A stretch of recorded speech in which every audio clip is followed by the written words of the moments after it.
Diploma in engineering শিক্ষাক্রমে Facebook live ক্লাসে সকলকে স্বাগতম। আমি Mohammad Farhad Hossain, instructor non tech, Dhaka polytechnic institute, Tejgaon, Dhaka.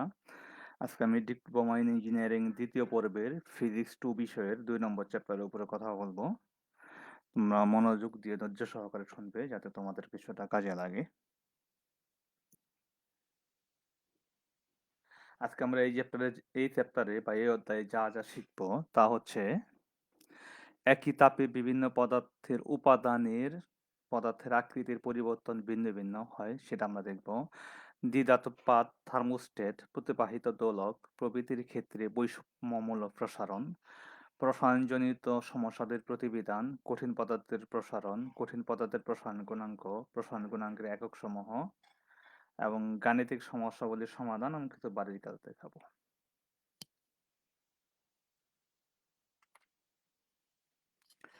একই তাপে বিভিন্ন উপাদানের পদার্থের আকৃতির পরিবর্তন ভিন্ন ভিন্ন হয় সেটা কতগুলো পরীক্ষার মাধ্যমে আমরা কঠিন পদার্থের ক্ষেত্রে আমরা জানি কোনো কঠিন পদার্থে তাপ প্রয়োগ করলে তা প্রসারিত হয় এবং তাপ অপসারণ করলে তা সংকুচিত হয়ে থাকে। তবে একই প্রসারণ ও সংকোচন নির্দিষ্ট তাপমাত্রায় বিভিন্ন পদার্থের ক্ষেত্রে ভিন্ন ভিন্ন হয়ে থাকে, তা আমরা একটা পরীক্ষার মাধ্যমে দেখতে পাবো। পরীক্ষার ক্ষেত্রে এখানে একটা চিত্রের মধ্যে খেয়াল করে দেখো, একটা লোহা, পিতল, অ্যালুমিনিয়ামের 1 মিটার লম্বা 3টা সরু দণ্ড আমরা স্থির অবস্থানে লাগাই দিয়েছি। এখানে 3টা দণ্ড আমরা এখানে এক অবস্থানে লাগাইছি কিভাবে? লোহা, পিতল, অ্যালুমিনিয়ামের 1 মিটার লম্বা সরু দণ্ড একই প্রস্থ বিশিষ্ট একটি স্থির অবস্থানে লাগানো আছে। এখন প্রত্যেকটিকে 100 ডিগ্রি সেন্টিগ্রেড তাপমাত্রা উত্তপ্ত করা হলো। এতে দেখা যাবে যে অ্যালুমিনিয়ামের দণ্ডটি সবচেয়ে বেশি বৃদ্ধি পায়, পিতলের দণ্ডটি সবচেয়ে কম দণ্ড পায় কম, এবং লোহা দণ্ডটি সবচেয়ে কম বৃদ্ধি পেয়েছে, তার চেয়ে কম। লোহা সবচেয়ে, তার মানে এখান থেকে এই পরীক্ষা থেকে দেখতে পাচ্ছি যে একই পরিমাণ তাপমাত্রা বৃদ্ধি, 100 ডিগ্রি সেন্টিগ্রেড তাপমাত্রা বৃদ্ধির ফলে 1 মিটার লম্বা অ্যালুমিনিয়ামের দণ্ড সবচেয়ে বেশি বৃদ্ধি পেয়েছে, পিতলের দণ্ড তার চেয়ে কম এবং লোহা সবচেয়ে কম বৃদ্ধি পেয়েছে। এ দ্বারা বোঝা যাবে যে একই উপাদানের বিভিন্ন উপাদানের তৈরি একই পদার্থের তাপমাত্রা একই পরিমাণ হওয়ার কারণেও দেখা যাবে তাদের তাপমাত্রাটা ভিন্ন ভিন্ন রকমের বৃদ্ধি পেয়েছে।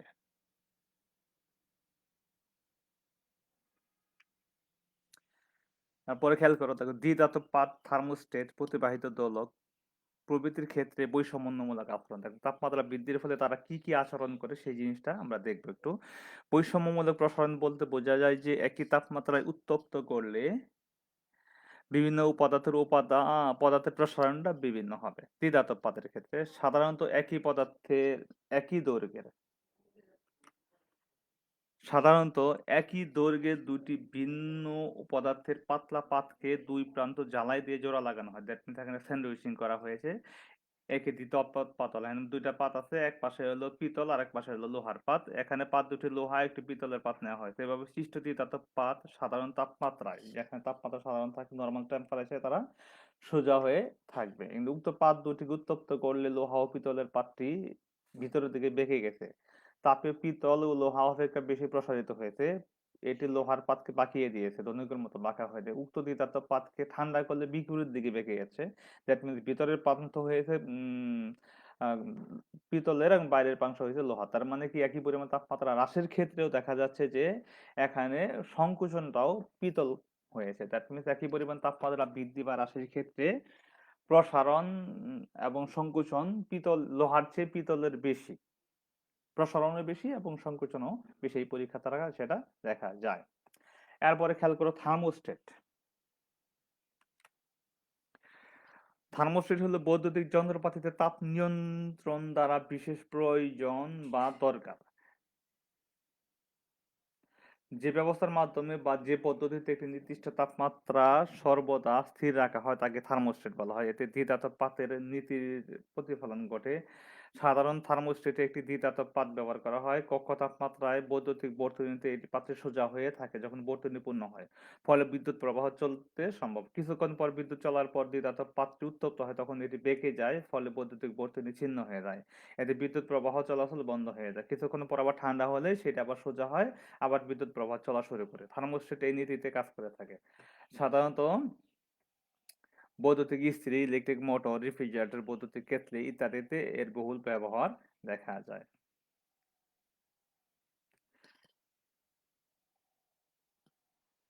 এরপরে খেয়াল করো প্রতিবাহিত দোলক। তাপমাত্রার পরিবর্তন হলে আমরা জানি দোলকের দৈর্ঘ্যের হ্রাস বা বৃদ্ধি হয়। তাপমাত্রার পরিবর্তনের ফলে দোলকের ক্ষেত্রে দৈর্ঘ্যের হ্রাস বা বৃদ্ধি ঘটে। আবার দৈর্ঘ্য বাড়লে দোলনকাল বাড়ে। অর্থাৎ ঘড়ি আস্তে বা ধীরে চলে। অন্যদিকে দৈর্ঘ্য কমলে দোলনকাল কমে যায়। কমালে দোলনকাল কমে যায়, ফলে ঘড়ি দ্রুত চলে। এই কারণে ঘড়ি শীতকালে ধীরে চলে এবং গ্রীষ্মকালে ধীরে চলে এবং শীতকালে দ্রুত চলে। এই অসুবিধা দূর করার জন্য এমন দোলক ব্যবহার করতে হবে যাতে ঘড়ি সর্বদাই সঠিক সময় দেয়। এই দোলককে প্রতিবাহিত বলে। এই যে দোলকের কথা বলা হলো এটাকে বলা হয় প্রতিবাহিত দোলক বলা হয়ে থাকে। এরপরে খেয়াল করো আমাদের প্র্যাকটিক্যালি জীবনে প্রসারণজনিত সমস্যাদের প্রতিবেদন কি ঘটনা ঘটতে পারে। যেমন দালান কোঠা নির্মাণের ক্ষেত্রে দালান কোঠা নির্মাণে প্রসারণজনিত সমস্যাদের প্রতিবেদন এবং সেখান থেকে কিভাবে সমস্যার সমাধান করা যায়। আমরা জানি তাপমাত্রা বৃদ্ধি পেলে পদার্থ প্রসারিত হয়, আবার তাপমাত্রা হ্রাস পেলে পদার্থ সংকুচিত হয়ে থাকে। সেটা আমরা তাপের নীতি থেকে আমরা জানি, আমরা তাপের ধর্ম থেকে জানি। একটা তাপ প্রয়োগ করলে পরে পদার্থের অন্তঃআণবিক স্থানটা বেড়ে যায়, ফলে তার দৈর্ঘ্যটা বৃদ্ধি পায়। সেই ধর্মকে কাজে লাগাই আমরা জানি লাগাই দালান কোঠা নির্মাণের ক্ষেত্রে সেটা দেখা যায়। দালান কোঠা নির্মাণে খোয়া, বালি, সিমেন্ট, রড ইত্যাদি ব্যবহৃত হয়ে থাকে। উপরোক্ত দ্রব্যাদি দ্বারা সৃষ্ট কংক্রিট কঠিন পদার্থের ন্যায় ধর্ম প্রদর্শন করে। অর্থাৎ তাপমাত্রা বৃদ্ধিতে প্রসারিত এবং হ্রাসে সংকুচিত হয় স্ল্যাবের মধ্যে। যেমন এটা তারা লোহা, খোয়া, বালি, সিমেন্ট, রড দিয়ে যে স্ল্যাব তৈরি করা হয়, সেই স্ল্যাবের মধ্যে সৃষ্ট প্রতিরোধ করার জন্য প্রয়োজনীয় ব্যবহার করা হয়। একমুখী স্ল্যাবের ক্ষেত্রে প্রধান রডকে একদিকে ব্যবহার করতে দেখা যায়। প্রধানত রড স্ল্যাবের আড়াআড়ি দিকে তাপ পীড়ন রোধ করতে সক্ষম হয় না। উম, এই তাপ পীড়ন রোধ প্রতিরোধ করার জন্য রডের আড়াআড়ি বা সমকোণী কিছু রড ব্যবহার করা হয়। এভাবে ব্যবহৃত রডগুলোকে সংকুচন রড বা তাপ রড বলা হয় তাকে। দ্যাট মিনস লোড নেওয়ার জন্য লম্বালম্বিভাবে যে রডটা ব্যবহার করা হয় তার আড়াআড়ি কিছু রড ব্যবহার করা হয়, সেটাকে তাপরোধ রড বলা হয়ে থাকে।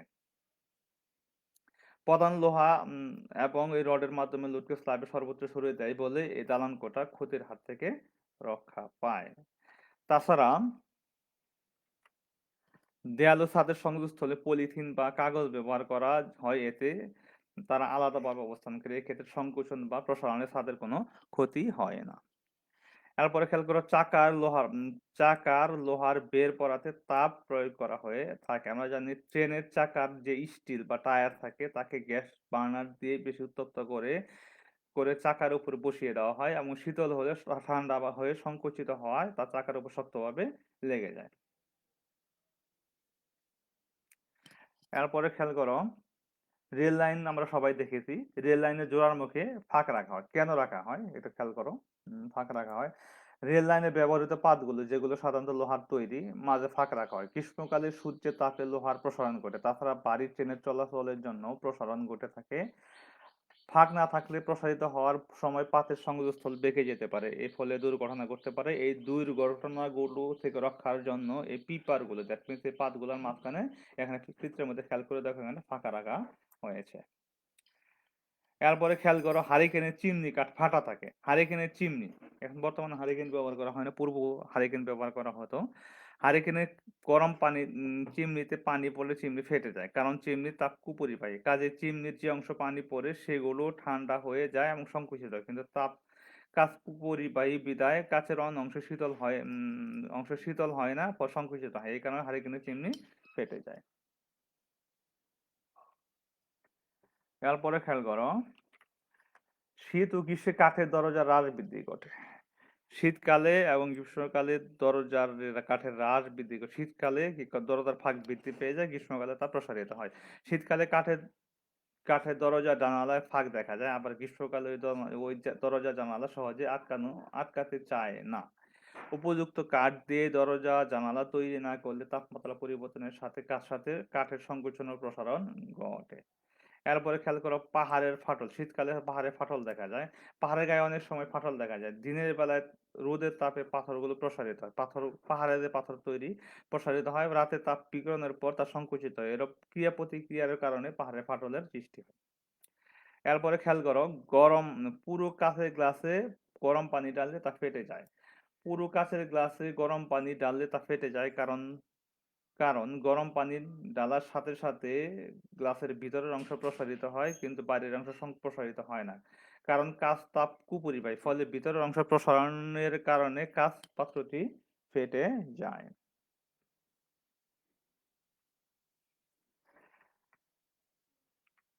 এরপরে খেয়াল করো অগ্নির সংকেত। অগ্নির সংকেতে পিতল ও লোহার দণ্ড যুক্ত দণ্ড থাকে।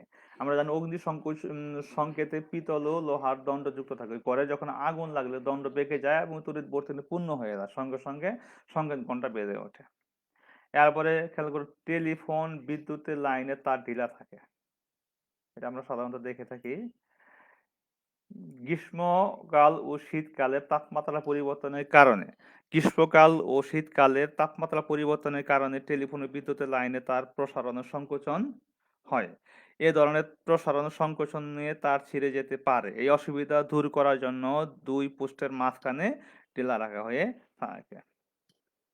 এখন আমরা দেখব কঠিন পদার্থের প্রসারণ। আমরা জানি কঠিন বস্তুকে তাপ দিলে তা প্রসারিত হতে পারে, সেটা সব দিকে প্রসারিত হতে পারে।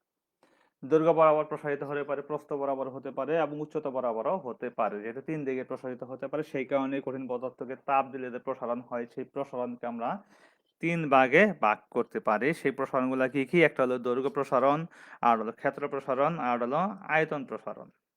একটা কঠিন বস্তুকে তাপ দিলে যদি দৈর্ঘ্য বরাবর প্রসারিত হয়, তাহলে সেই প্রসারণকে বলা হবে দৈর্ঘ্য প্রসারণ। একটা কঠিন বস্তুকে তাপ দিলে যদি সেটা দৈর্ঘ্য বরাবর প্রসারিত হয়, তাহলে সেটাকে বলা হবে দৈর্ঘ্য প্রসারণ। আর দৈর্ঘ্য প্রস্থ বরাবর বা যে কোনো দুই দিকে প্রসারিত হলে সেটাকে বলা হবে ক্ষেত্র প্রসারণ। আর দৈর্ঘ্য প্রস্থ উচ্চতা যে কোনো তিন দিকে যদি প্রসারিত হয়, তাহলে সেই প্রসারণকে বলা হবে আয়তন প্রসারণ বলা হবে। যেহেতু কঠিন পদার্থের প্রসারণ তিন প্রকার, সেই কারণে প্রসারণ গুণাঙ্কও তিন প্রকার। কি কি? একটা হলো দৈর্ঘ্য প্রসারণ গুণাঙ্ক, আর হলো ক্ষেত্র প্রসারণ গুণাঙ্ক, আর একটা হলো আয়তন প্রসারণ গুণাঙ্ক। এখন দেখলে আমরা বিস্তারিত দেখব দৈর্ঘ্য প্রসারণ গুণাঙ্ক কাকে বলে। একক দৈর্ঘ্য বিশিষ্ট কোনো একটি বস্তুর তাপমাত্রা একক দৈর্ঘ্য বিশিষ্ট কোনো একটি বস্তুর তাপমাত্রা 1 ডিগ্রি সেলসিয়াস বৃদ্ধি পেলে এর দৈর্ঘ্য যতটুকু বৃদ্ধি পায় তাকে ওই পদার্থের দৈর্ঘ্য প্রসারণ গুণাঙ্ক বলা হয়ে থাকে। এটাকে আলফা দ্বারা প্রকাশ করা হয়। আলফা দ্বারা প্রকাশ করা হয়। যেমন লোহার দৈর্ঘ্য প্রসারণ গুণাঙ্ক alpha equal to 0.0000012 per degree Celsius. এর দ্বারা বোঝা যায় যে একক দৈর্ঘ্য বিশিষ্ট একটি লৌহের তাপমাত্রা 1 ডিগ্রি সেলসিয়াস বৃদ্ধি করলে তার দৈর্ঘ্য 0.0000012 একক বৃদ্ধি পাবে। দ্যাট মিনস আমরা 1 মিটার দৈর্ঘ্য বিশিষ্ট একটি লৌহদণ্ডের তাপমাত্রা 1 ডিগ্রি সেলসিয়াস বৃদ্ধি করলে তার দৈর্ঘ্য 0.0000012 মিটার বৃদ্ধি পাবে। মনে করি 0 ডিগ্রি সেলসিয়াস তাপমাত্রা একটি দণ্ডের দৈর্ঘ্য হলো এল নট, T ডিগ্রি সেন্টিগ্রেড তাপমাত্রা প্রয়োগ করা তার দৈর্ঘ্য বৃদ্ধি পাইয়া LT হইল। তাহলে তাপমাত্রা বৃদ্ধি করায় T ডিগ্রি সেলসিয়াস তাপমাত্রা বৃদ্ধি করায় তার দৈর্ঘ্য পরিবর্তন হলো। দ্যাট মিনস সমান কত? LT minus L not. তার দৈর্ঘ্য পরিবর্তন হলো LT মাইনাস এল নট হইল। অর্থাৎ T ডিগ্রি সেলসিয়াস তাপমাত্রা বৃদ্ধিতে এল নট দৈর্ঘ্যের দৈর্ঘ্য বৃদ্ধি LT মাইনাস এল নট। তাহলে এখানে আমরা কি পাইতে বৈশিষ্ট্য নিয়মে দেখতে পারি 1 ডিগ্রি সেলসিয়াস তাপমাত্রা বৃদ্ধিতে এল নট দৈর্ঘ্যের দৈর্ঘ্য বৃদ্ধি পাবে LT minus L not by টি।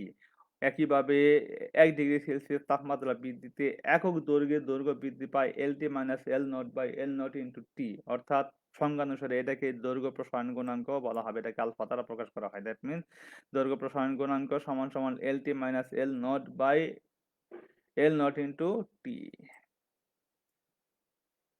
অর্থাৎ দৈর্ঘ্য প্রসারণ গুণাঙ্ক আলফা ইকুয়াল টু দৈর্ঘ্য প্রসারণ বাই আদি দৈর্ঘ্য ইন্টু তাপমাত্রা বৃদ্ধি। সমীকরণে 1 থেকে আড়াআড়ি গুণ করলে LT minus L naught equal to L not into alpha T, LT equal to L naught plus into alpha T. That means এখান থেকে যদি আমরা এল নট কমন নিই, তাহলে LT ইকুয়াল টু কত পাওয়া যাবে? 1 plus alpha T. L not into 1 plus alpha T পাওয়া যাবে। উপরোক্ত সংজ্ঞায় যেটা পাইলাম, সেন্টিগ্রেড স্কেলে 0 থেকে টি ডিগ্রি সেন্টিগ্রেড তাপমাত্রা ধরা হয়, কিন্তু 0 থেকে দৈর্ঘ্য প্রসারণ নির্ণয় করা খুবই কষ্টকর। এজন্য যেকোনো দুটি তাপমাত্রা হতে দৈর্ঘ্য প্রসারণ গুণাঙ্ক নির্ণয় করা হয়। ধরি দুটি তাপমাত্রা যথাক্রমে T1 ডিগ্রি এবং T2 ডিগ্রি সেলসিয়াস এবং উক্ত তাপমাত্রার যেকোনো দুটি দণ্ডের দৈর্ঘ্য যথাক্রমে L1 এবং L2 যদি হয়, তাহলে উক্ত সমীকরণ ১ নম্বর সমীকরণ থেকে এখান থেকে কি লেখা যাবে? এটার পরিবর্তে আমরা L2, এটার পরিবর্তে L1 আর তাপমাত্রা বৃদ্ধি T2 - T1 যদি আমরা লিখি, তাহলে কি পাওয়া যাবে? L2 দৈর্ঘ্য বৃদ্ধি আদি দৈর্ঘ্য L1 × 1 + আলফা T2 - T1 পাওয়া যাবে। এটা হলো আমাদের দৈর্ঘ্য প্রসারণ। এর দৈর্ঘ্য প্রসারণ গুণাঙ্ক ক্ষেত্রে আমরা পাইলাম। এরপরে খেয়াল করো ক্ষেত্র প্রসারণ গুণাঙ্ক কাকে বলে? একক ক্ষেত্রফল বিশিষ্ট কোনো একটি তলের তাপমাত্রা, একক ক্ষেত্রফল বিশিষ্ট কোনো একটি তলের তাপমাত্রা 1 ডিগ্রি সেলসিয়াস বৃদ্ধি করলে এর ক্ষেত্রফল যতটুকু বৃদ্ধি পায় বা ঘটে তাকে ওই পদার্থের ক্ষেত্র প্রসারণ গুণাঙ্ক বলা হবে। এটাকে বলা হবে তার ক্ষেত্র প্রসারণ গুণাঙ্ক, এটাকে বিটা দ্বারা প্রকাশ করা হয়ে থাকে।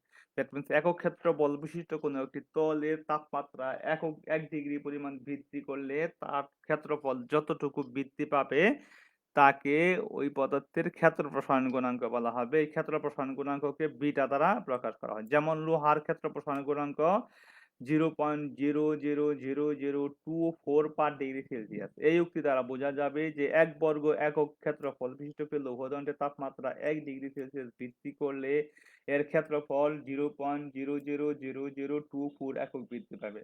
অন্যভাবে বলতে পারি 1 বর্গ মিটার ক্ষেত্রফল বিশিষ্ট 1 বর্গ মিটার ক্ষেত্রফল বিশিষ্ট একটি লৌহদণ্ডের তাপমাত্রা 1 ডিগ্রি সেলসিয়াস বৃদ্ধি করলে এর ক্ষেত্রফল 0.00024 মিটার বর্গমিটার বৃদ্ধি পাবে।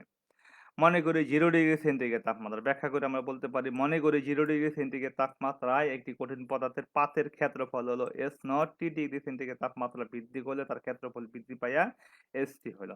ক্ষেত্র প্রসারণ পেলাম ST - S নট আর তাপমাত্রা বৃদ্ধি T - 0 টি ডিগ্রি সেলসিয়াস আমরা পাইলাম। এখন খেয়াল করো ঐকিক নিয়ম আমরা বলতে পারি টি ডিগ্রি সেলসিয়াস তাপমাত্রা বৃদ্ধির জন্য এস নট ক্ষেত্রফলের ক্ষেত্র প্রসারণ হবে T S naught. T degree centigrade তাপমাত্রা বৃদ্ধির জন্য 1 একক ক্ষেত্রফলের ক্ষেত্র প্রসারণ কত হবে? T S not by S naught. T degree তাপমাত্রা না হয়ে একক তাপমাত্রা 1 ডিগ্রি সেলসিয়াস তাপমাত্রা বৃদ্ধির জন্য একক ক্ষেত্রফলের ক্ষেত্রফল বৃদ্ধি হবে T S not by S nought into T. অর্থাৎ ক্ষেত্র প্রসারণ গুণাঙ্ক beta T S not by S nought into T. That means এটাই হলো আমাদের ক্ষেত্র প্রসারণ। দ্যাট মিনস একক ক্ষেত্রফল বিশিষ্ট কোনো একটি ক্ষেত্রে তাপমাত্রা একক পরিমাণ বৃদ্ধি করলে তার ক্ষেত্রফল যতটুকু বৃদ্ধি পাইলো এটাকে বলা হবে তার ক্ষেত্র প্রসারণ গুণাঙ্ক। এটা বিটা দ্বারা প্রকাশ করা হলো। দ্যাট মিনস ক্ষেত্র প্রসারণ গুণাঙ্ক সমান কত? আদি ক্ষেত্রফল ক্ষেত্র প্রসারণ বাই আদি ক্ষেত্রফল ইন্টু তাপমাত্রা বৃদ্ধি। সমীকরণ 1 কে যদি আর আর গুণ করি T S nought equal to beta into S nought into T বা T S nought into beta into S nought into T. T S nought আমরা এখান থেকে কমন নিলাম, নিলে পরে কি পাওয়া যাবে? 1 প্লাস বিটা টি পাইলাম। উপরোক্ত সংজ্ঞা সেন্টিগ্রেড স্কেলে একইভাবে 0 ডিগ্রি সেন্টিগ্রেড হতে টি ডিগ্রি সেন্টিগ্রেড তাপমাত্রা ধরা হয়, কিন্তু 0 ডিগ্রি সেন্টিগ্রেড তাপমাত্রা হতে প্রসারণ নির্ণয় করা খুবই 0 ডিগ্রি সেন্টিগ্রেড তাপমাত্রায় প্রসারণ নির্ণয় করা খুবই কষ্টকর। এই জন্য যে কোনো দুটি তাপমাত্রা হতে এর ক্ষেত্র প্রসারণের গুণাঙ্ক নির্ণয় করা যায়। দুটি তাপমাত্রা T1 এবং T2 উক্ত তাপমাত্রায় কোনো পাতের ক্ষেত্রফল S1 এবং S2 যদি হয়, তাহলে সমীকরণ 2 থেকে লেখা যাবে S2 equal to S1 into 1 plus beta তাপমাত্রা বৃদ্ধি T2 - T1 লেখা যাবে। এরপরে খেয়াল করা আয়তন প্রসারণের গুণাঙ্ক।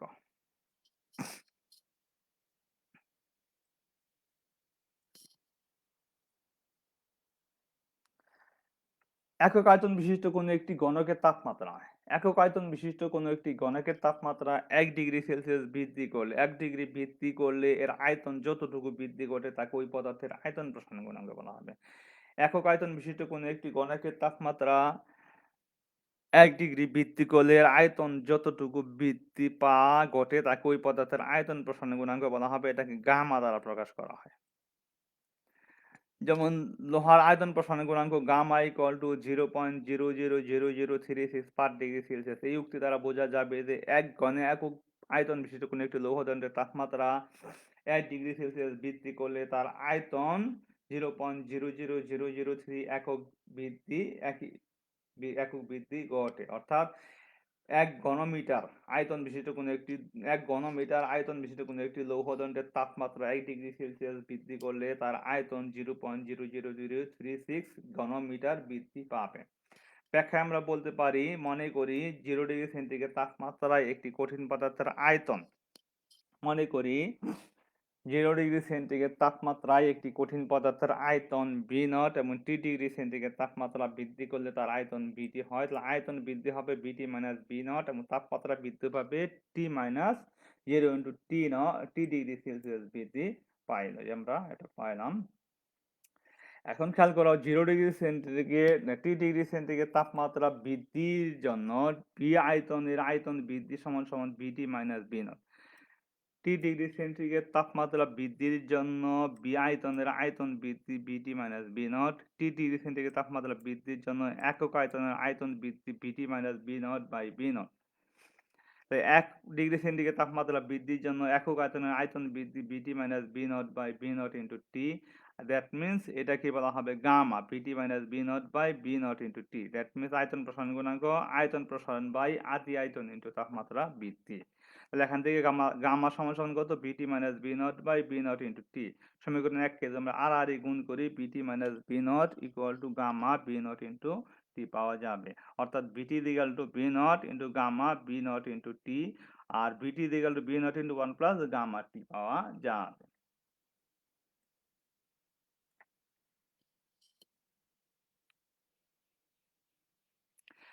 তারপরে খেয়াল করো উপরোক্ত সংজ্ঞায় সেন্টিগ্রেড তাপমাত্রায় 0 ডিগ্রি সেন্টিগ্রেড তাপমাত্রায় প্রসারণ নির্ণয় করা সম্ভব নয়। সেখানে 0 ডিগ্রি সেন্টিগ্রেড হতে টি ডিগ্রি তাপমাত্রায় ধরা হয়, কিন্তু 0 ডিগ্রি সেন্টিগ্রেড প্রসারণ নির্ণয় করা খুবই কষ্টকর। এই জন্য যে কোনো দুটি তাপমাত্রা হতে প্রসারণ নির্ণয় করা যায়। দুটি তাপমাত্রা যথাক্রমে T1 এবং T2 এবং উক্ত তাপমাত্রায় কোনো কঠিন পদার্থের আয়তন B1 এবং B2 যদি হয়, তাহলে সমীকরণ 2 কে লেখা যাবে B2 minus B2 equal to B1 into 1 plus gamma T1 minus T2 পাওয়া যাবে। এই হলো আমাদের 3 প্রকার প্রসারণ গুণাঙ্ক এবং তাদের মধ্যে সমীকরণগুলো আমরা প্রতিপাদন করলাম।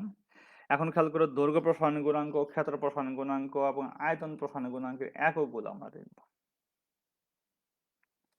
দৈর্ঘ্য প্রসারণ গুণাঙ্কের ক্ষেত্রে আমরা আলফা সমান সমান L T minus L not by L not into T. আর ক্ষেত্র প্রসারণ গুণাঙ্ক beta equal to S T minus S nought into S T minus S not by S nought into T. আর আয়তন প্রসারণ গুণাঙ্ক gamma equal to BT minus B not by B not into T আমরা পেয়েছি। এখানে খেয়াল করি, আমরা সবাই খেয়াল করি, এখানে টি বাদ দিলে পরে এখান থেকে যদি আমরা এইটুকু আলফার থেকে এখান থেকে যদি আমরা টি বাদ দিই, বিটার থেকে এখান থেকে যদি টি বাদ দেই, এখান থেকে যদি আমরা টি বাদ দিলে পরে যে রাশিগুলো পাওয়া যাবে L T minus L not by L naught এটা।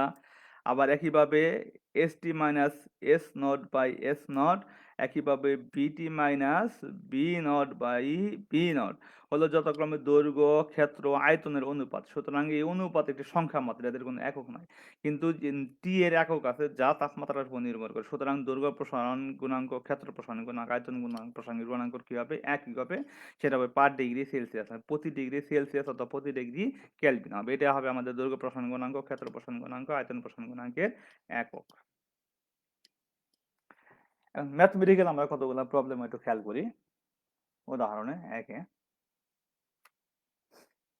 আমরা ধরে নিই 0 ডিগ্রি সেন্টিগ্রেড 30 ডিগ্রি সেন্টিগ্রেড তাপমাত্রায় 1 মিটার দৈর্ঘ্য বিশিষ্ট একটি পিতল পাতের দৈর্ঘ্য তাপমাত্রা কি হলো 10 ডিগ্রি সেলসিয়াসে নামানো হলো। পিতলের দৈর্ঘ্য প্রসারণ গুণাঙ্ক যদি আমাদের 0.0002 পার ডিগ্রি সেলসিয়াস হয়, তবে কম তাপমাত্রায় দৈর্ঘ্যটা নির্ণয় করতে হবে। 30 ডিগ্রি সেন্টিগ্রেড তাপমাত্রা দৈর্ঘ্য দেওয়া আছে, 10 ডিগ্রি সেন্টিগ্রেড তাপমাত্রায় দৈর্ঘ্যটা কত হবে সেটা আমাদের বের করতে হবে। মনে করি কম তাপমাত্রায় দৈর্ঘ্য হলো L1 এবং বেশি তাপমাত্রায় দৈর্ঘ্য হলো L2। তাহলে দৈর্ঘ্য প্রসারণ গুণাঙ্ক থেকে আমরা জানি কি জানি L2 equal to L1 into 1 plus alpha into T2 minus T1 যেহেতু এবং alpha equal to L2/L1 into T2 minus T1 এটা আমরা জানি। তাহলে এখান থেকে L1 ইকুয়াল টু এখান থেকে পাবো আমরা L1 equal to L2/1 plus alpha into T2 minus T1 এটা। এখানে আমাদের দেওয়া আছে L2 সমান সমান 1 মিটার, দ্যাট মিনস 100 সেন্টিমিটার আমরা করে নিলাম।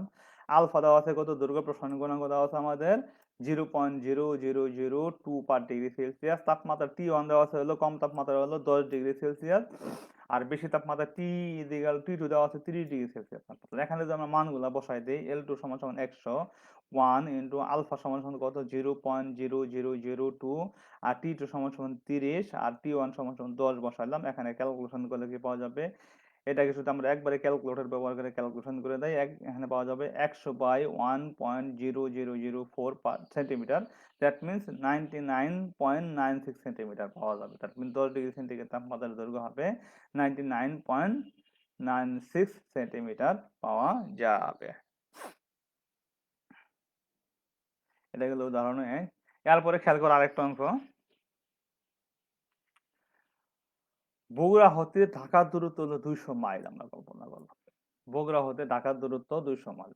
তাপমাত্রা 25 ডিগ্রি থেকে 35 ডিগ্রি সেন্টিগ্রেড তাপমাত্রা থাকলে যদি গ্রাস বেঁধে এত হয়, এই থাকলে পরে এই দুই স্থানের মধ্যবর্তী রেল লাইনের জোড়ার মুখে কত ফাঁক রাখতে হবে। দেওয়া আছে লোহার দৈর্ঘ্য প্রসারণ গুণাঙ্ক 0.000012 পার ডিগ্রি সেলসিয়াস। দ্যাট মিনস তাপমাত্রা যদি 25 ডিগ্রি থেকে 35 ডিগ্রি সেন্টিগ্রেড তাপমাত্রা রাখলে পরে বগুড়া থেকে ঢাকা থেকে বগুড়ার দূরত্ব 200 মাইল হলে এর মাঝখানে বিভিন্ন রেল লাইনের মাঝখানে যে টোটাল যে গ্যাপটা রাখতে হবে, ফাঁকটা রাখতে হবে কত, সেই ফাঁকটা আমাদের বের করতে হবে।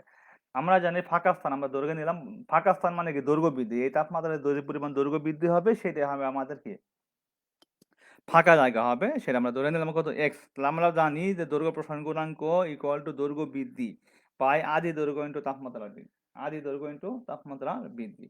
এখানে আলফা সমান সমান দেওয়া আছে 0.00012 পার ডিগ্রি, আর L1 সমান সমান দৈর্ঘ্য আদি দৈর্ঘ্য দেওয়া আছে কত আমাদের 200 মাইল, দৈর্ঘ্য প্রসারণ গুণাঙ্ক কত দেওয়া আছে, আর তাপমাত্রা বৃদ্ধি T1 কত 25 ডিগ্রি, T2 সমান 35 ডিগ্রি। আমরা এক্স এর মান আমাদের বের করতে বলছে, এই মানগুলো আমরা এখানে বসাই দিলাম। আলফার মান বসাইছি, আর L1 এর মান বসাইছি, T2 আর T1 এর মান বসাই দিয়ে ক্যালকুলেশন করলে আমরা কি পাবো, আর গুণ করে পাওয়া গেছে কত 0.024 মাইল। দ্যাট মিনস বগুড়া থেকে ঢাকা রেল লাইন স্থাপন করতে হলে তার মাঝখানে 0.024 মাইল জায়গা ফাঁকা বা এতগুলা ফাঁকা রাখতে হবে, এত মাইল জায়গা ফাঁকা রাখতে হবে। ঠিক আছে,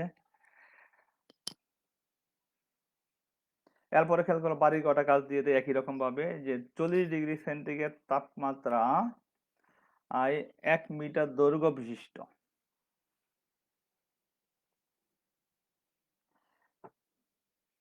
40 ডিগ্রি সেন্টিগ্রেড তাপমাত্রা 1 মিটার দৈর্ঘ্য বিশিষ্ট একটি লোহদণ্ডের তাপমাত্রা 15 ডিগ্রিতে নামানো হলো। এই লোহার দৈর্ঘ্য প্রসারণ গুণাঙ্ক এত হলে তবে কম তাপমাত্রায় দৈর্ঘ্য, ওই আগের উদাহরণের মতো এই অঙ্কটা তোমরা করবা। এরপরে আরেকটা জিনিস, দিনাজপুর হতে ঢাকার দূরত্ব 300 মাইল, শীতকালীন তাপমাত্রা 15 ডিগ্রি এবং গ্রীষ্মকালীন তাপমাত্রা 35 ডিগ্রির মধ্যে থাকলে পরে এই দুই স্থানের মধ্যবর্তী রেল লাইনের মুখে কত ফাঁকা রাখতে হবে। দেওয়া আছে লোহার দৈর্ঘ্য প্রসারণ গুণাঙ্ক সমান সমান এত। এই অঙ্ক দুটা বাসায় একটু করবা, ক্যালকুলেশন করবা, যাতে তোমাদের কিছুটা কাজে লাগে। আজকে মোটামুটি এ পর্যন্তই। সে পর্যন্ত আমরা সবাই ভালো থাকো। পরবর্তীতে আমরা এই চ্যাপ্টারের দ্বিতীয় অংশ, দ্যাট মিনস 3 প্রকার প্রসারণ গুণাঙ্ক আমরা যেটা দেখলাম, দৈর্ঘ্য প্রসারণ গুণাঙ্ক, ক্ষেত্র প্রসারণ গুণাঙ্ক, আয়তন প্রসারণ গুণাঙ্ক, এদের মধ্যে আমরা সম্পর্ক স্থাপন করব, এবং তার সাথে সাথে তরল পদার্থের ক্ষেত্রে এখন আমরা যেটা কঠিন পদার্থের প্রসারণ দেখলাম, আমরা কঠিন তরল পদার্থের প্রসারণের পরবর্তী ক্লাস আমরা দেখব। আর তোমরা যদি এই ক্লাসটি পরবর্তীতে দেখতে চাও, তাহলে এই ক্লাসটি দেখতে চাইলে তাহলে দক্ষতা বাতায়ন বা www.skill.gov.bd তে ভিজিট করো। সে পর্যন্ত সবাই ভালো থাকো, সুন্দর থাকো, এই প্রত্যাশায় এখানে শেষ করছি। ধন্যবাদ।